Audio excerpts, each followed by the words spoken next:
Coming to you live from Canfield High School, this is your Cardinal Morning Show!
Oh, well, hello there.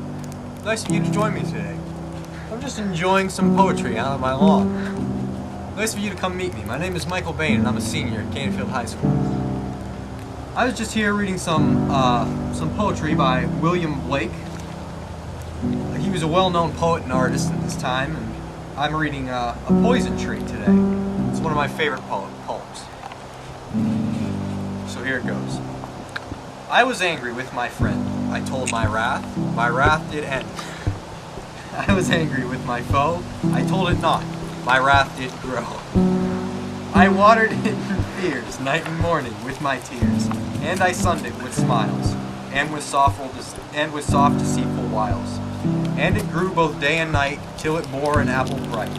And my foe beheld it shine, and he knew that it was mine. And into my garden stole, when the night had veiled the pole. In the morning, glad, I see, my foe outstretched beneath the tree. This poem really speaks to this man's hatred and wrath for his enemies. And the first two lines of the stanza talk about how he moves on from hatred when he discusses it and talks over a disagreement with a friend. The poem then moves on to talk about how he lets hate fester and grow when he finds that his foe or his enemy, his nemesis, I guess, kind of angers him in some situation. He talks about how his fear grows similarly as a tree would. When he waters it and nurtures this tree with fear that festers and fosters from hate. And he also suns it with deceitful smiles and wiles, and he talks about how he uses false happiness to cover his hatred. He sort of masks his anger. He then moves on in the poem to talk about how he lets this poem grow day and night. His hate is just really obviously building up in the third stanza until it bears an apple bright. This is a biblical allusion to the Garden of Eden, in which the apple is like evil, it is the devil. So the apple here, similarly to Adam and Eve, serves as a type of tool here for the poet to illustrate his hate and his evil, I guess. And my foe beheld it shine, that he knew that it was mine.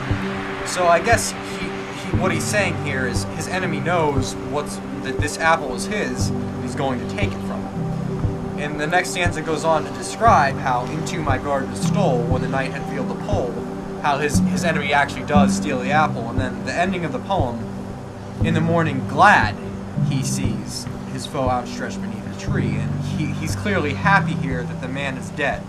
So I guess he's come to some type of resolution that his hatred has been resolved in this man's death.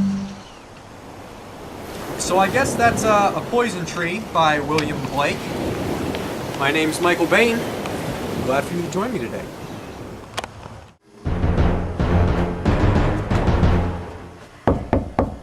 Hello? Come in. Hello, kind sir. Oh, pleasure for you to join us. I'm just reading some poetry. Why don't you sit down and tell you a little about myself?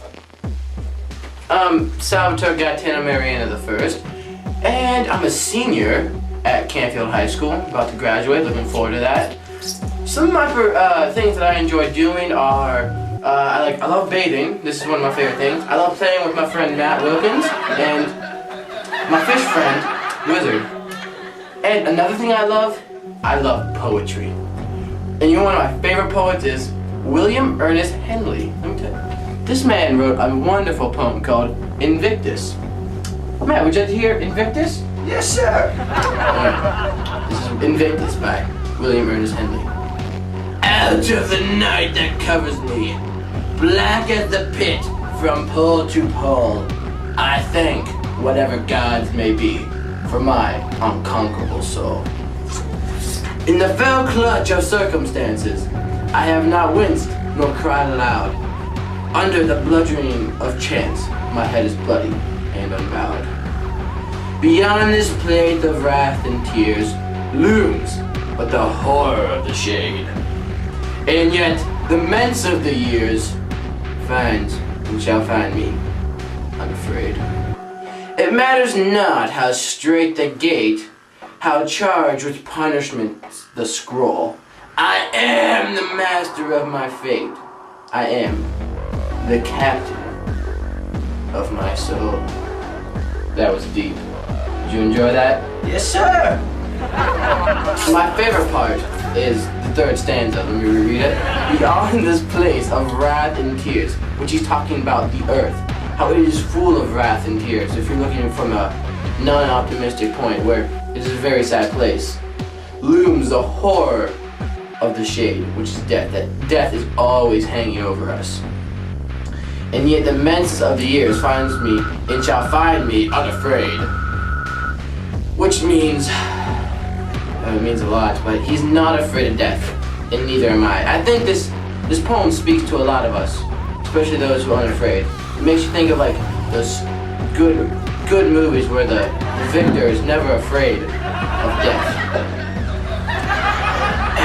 Let's see what else. Matt, which part did you like?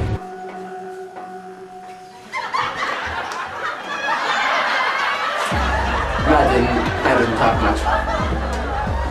And then there's another references to death. Black as the pit from pole to pole. Pole to pole, which is from the North Pole to the South Pole. And right in the middle, that's where hell is. And William Ernest Henley, he's not afraid of death. And he's not afraid of hell. And it's almost as if he's talking about how whatever he's done, he will be forgiven for, and everything's okay. Wizard, let me tell you about one of my favorite parts of this poem. It's the last stanza, where he almost denounces God. Where he says, it matters not how straight the gate, which means how straight it is, and he's obviously not on that straight path which God would make for him, and how charged with punishment the scroll. I am the master of my fate. I am the captain of my soul. In which he's saying, Wizard, that he controls what happens to him, not God. Many Christian beliefs is that God controls everything, and some even believe that God has total control over your fate. And he's saying this isn't true, that he is the master of fate. And he is the captain of his soul.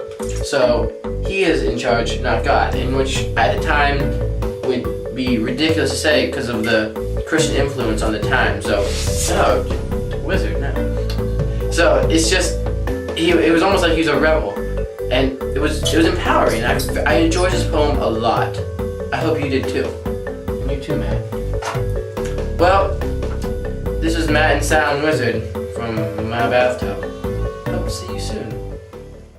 Oh, I don't believe it, that I could be so deceiving and bringing you down to feel this lack of loyalty. You were a song in my head,